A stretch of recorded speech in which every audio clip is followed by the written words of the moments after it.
السلام علیکم ناظرین۔ 1990 سے پہلے عافیہ صدیقی کراچی کی تمام دوسری لڑکیوں کی طرح ایک عام سی لڑکی تھی جو اعلیٰ تعلیم حاصل کرنے کی خواہش رکھتی تھی۔ 90 کی دہائی کے آغاز میں وہ امریکہ منتقل ہوئی، جہاں اپنی قابلیت کے بل بوتے پر وہ میساچوسیٹس انسٹی ٹیوٹ آف ٹیکنالوجی میں داخلہ لینے میں کامیاب ہو گئی، جو دنیا بھر کے طالب علموں کا خواب ہوتا ہے۔ ان کی زندگی میں نیا موڑ تب آیا جب 1995 میں انہوں نے پاکستانی نژاد امریکی ڈاکٹر امجد خان سے شادی کی۔ شادی کے بعد وہ سماجی زندگی میں متحرک ہوئی اور دنیا بھر کے مظلوم مسلمانوں کے لیے چلنے والی احتجاجی اور فنڈ ریزنگ مہم کا حصہ بنتی رہی۔ 2002 میں وہ اپنے خاوند کے ساتھ مل کر $10,000 مالیت کے ہتھیاروں اور دیگر عسکری اشیاء کی آن لائن خریداری کی تو دونوں امریکی خفیہ اداروں کی نظروں میں آ گئے۔ FBI کی پوچھ گچھ کے دوران امجد خان نے موقف اپنایا کہ وہ یہ ہتھیار شکار کھیلنے اور مہم جوئی کے لیے خریدتے تھے، جس کے بعد ان سے مزید کوئی پوچھ گچھ نہیں ہوئی۔ FBI کی نظروں میں آنے کے بعد امجد خان اور عافیہ صدیقی کے درمیان اختلاف پیدا ہو گئے اور اگست 2002 میں عافیہ صدیقی نے امجد خان سے طلاق لے لی۔ 2003 میں ڈاکٹر عافیہ اپنے 3 بچوں کے ساتھ ٹیکسی میں کراچی ایئرپورٹ کے لیے نکلی، لیکن وہ ایئرپورٹ نہ پہنچ سکی۔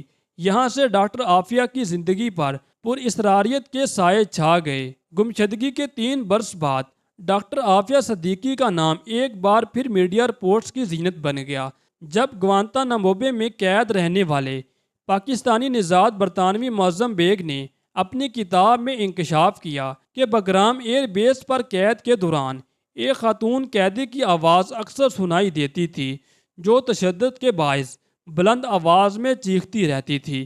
انہوں نے خاتون قیدی کو قیدی نمبر 650 کا نام دیا۔ 2005 میں طالبان کی قید سے رہائی کے بعد اسلام قبول کرنے والی صحافی یوآنے ریڈلے نے پاکستان کے موجودہ وزیر اعظم عمران خان کے ساتھ ایک پریس کانفرنس کی، جس میں یہ دعویٰ کیا گیا کہ قیدی نمبر 650 دراصل ڈاکٹر عافیہ صدیقی ہیں، جن کو پاکستان سے گرفتار کر کے امریکہ کے حوالے کیا گیا۔ انہوں نے اس وقت کے صدر جنرل پرویز مشرف کو شدید تنقید کا نشانہ بنایا اور ان پر الزام لگایا کہ وہ ڈالروں کے عوض ڈاکٹر عافیہ صدیقی کو امریکہ کے حوالے کیا۔ دوسری جانب 23 ستمبر 2010 کو FBI کی جانب سے جاری ہونے والی ایک اعلامیہ کے مطابق ڈاکٹر عافیہ صدیقی کو 17 جولائی 2008 کو افغان فورسز سے غزنی سے گرفتار کیا تھا۔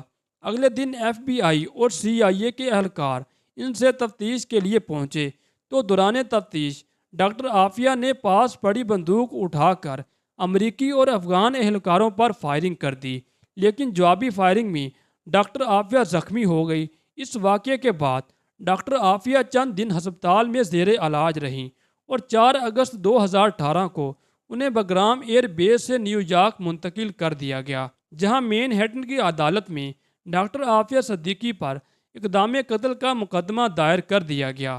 ان پر جن 8 الزامات کے تحت مقدمہ چلایا گیا وہ تمام الزامات اقدام قتل اور آتشین ہتھیار کے استعمال کے حوالے سے ہیں۔ حالانکہ متعدد بار ان پر القاعدہ سے تعلقات کے الزامات لگانے کے باوجود دہشت گردی کا کوئی مقدمہ درج نہیں کیا گیا۔ 3 فروری 2010 کو اقدام قتل کے 8 الزامات کے تحت انہیں 86 برس قید کی سزا سنائی گئی، جبکہ اس اقدام سے کوئی زخمی تک نہیں ہوا تھا۔ 2003 سے 2008 تک ڈاکٹر عافیہ کہاں رہی؟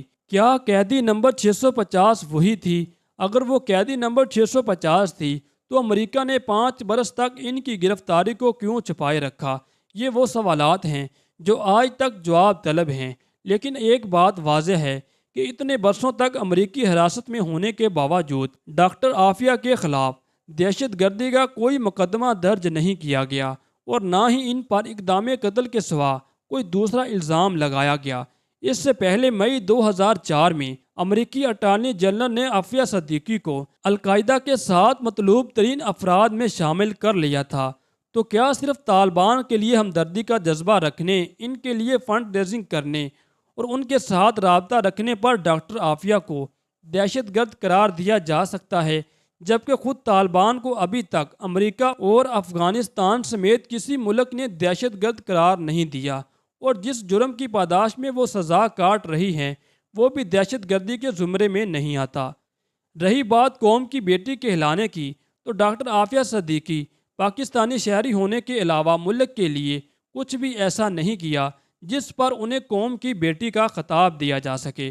وہ ان لاکھوں پاکستانی نوجوانوں میں سے ایک ہے جو افغانستان پر امریکی حملے کو جارحیت قرار دیتے ہیں اور طالبان کو افغانستان کے اصل حکمران سمجھتے ہیں۔ اس کے لیے اگر انہیں کوئی خطاب دینا بھی چاہیے تو وہ طالبان کی جانب سے دینا چاہیے، کیونکہ انہوں نے طالبان کے لیے عسکری پسندی کا راستہ چنا، ان کے لیے امریکہ سے لڑائی مول لی اور ان کی مدد کرتے ہوئے گرفتار ہوئیں۔ عوامی خواہش کو مد نظر رکھتے ہوئے ڈاکٹر عافیہ صدیقی کی رہائی کے لیے اقدامات کرنے میں تو کوئی حرج نہیں ہے، لیکن کسی کو یہ حق حاصل نہیں کہ ایک مشکوک کردار کو قوم کی بیٹی بنا کر پیش کرے، جبکہ ریاست دہائیوں بعد خود کو عسکریت پسندوں کے چنگل سے آزاد کرانے کی کوششوں میں مصروف ہے۔